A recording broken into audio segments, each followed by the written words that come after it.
And I know some in the audience are interested in CMVs and copy number variations in the Arab genome, so this is for here.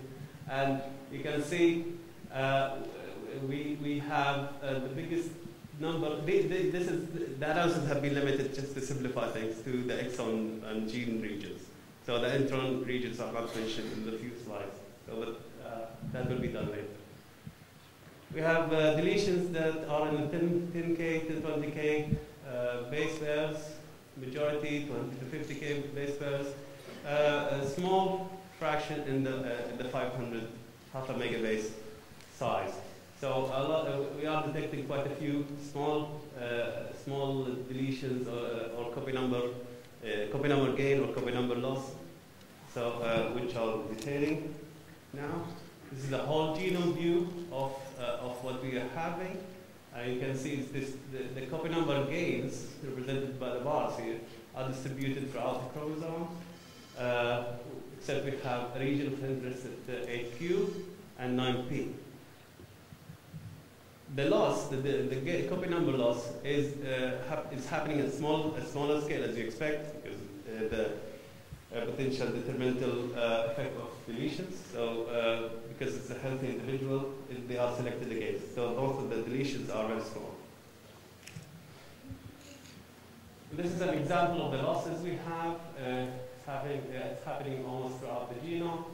And the one I want to draw your attention to is 22q11.23, deleting out several genes. This deletion, homozygous deletion, by the way, has been confirmed by adjuvant CEGMR. You can see quite clearly the homozygous deletion. So there was a nice concordance between the next-gen solid sequencing and the adjuvant array in this case.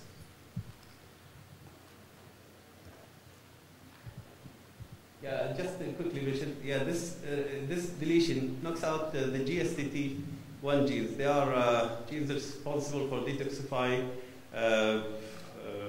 toxins, basically.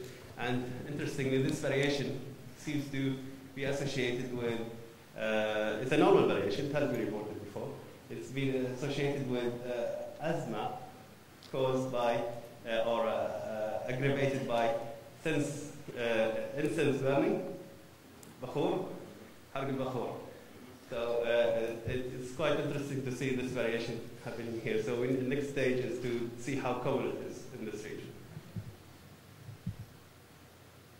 Copy number gains also happening throughout the chromosome, throughout the chromosomes or throughout the genome. But the biggest one is in 8q24.3. And we also validated it somewhat. It's heterozygous, it's sort of trisomy happening at the very end of chromosome, not very end actually, it's 8q24.3, just below, the CEGMR actually showing it at the very end. The solid is showing it a little bit before, so it's slight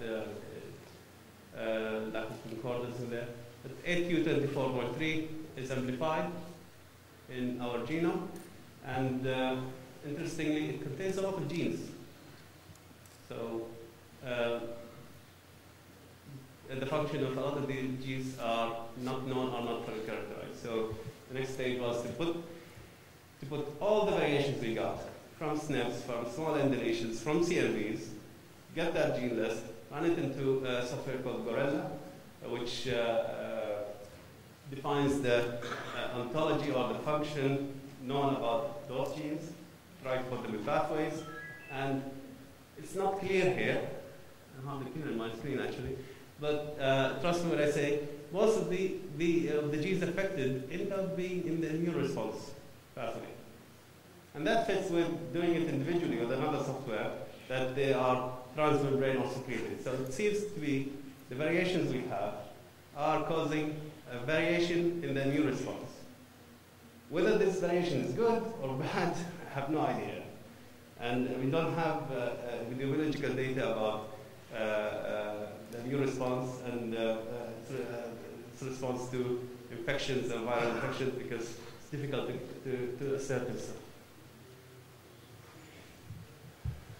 So another question I think a lot of people will ask, where is the Saudi Arabian genome in terms of other ethnic populations. This is a multidimensional scaling plot to illustrate the Saudi Arab individual's relationship with other previously sequenced genomes. We use the AW-CLUST program to analyze the 50 best SNPs, SNPs from our genome and compare those, the same 50, from the database from CEO, European individuals, from Asian, Chinese individuals, and from African individuals. And you can see the cluster of the European individuals, you can cluster of the African individuals, cluster of the Asian individuals, and our genome here is bang in the middle. And if you look at it in 3D and rotate it, I couldn't do it unfortunately in time, you can see it's actually in the middle. It's nowhere near any of these genomes. So it's in the side, it's right in the center. So I think I'll stop at this stage. Hopefully next time I'll be able to report more about this. It's still a work in progress. But I'd like to end up by thanking Dr. Mohammed Qahtani, Dr. Ada Wazdada, Dr. Adil Chaudhary. They were instrumental for facilitating this kind of cutting-edge research in this region. And I'd like to thank the CEGMR staff, Shireen Hussain, Lobnamira, and Al-Shabat for doing the actual work on the machine.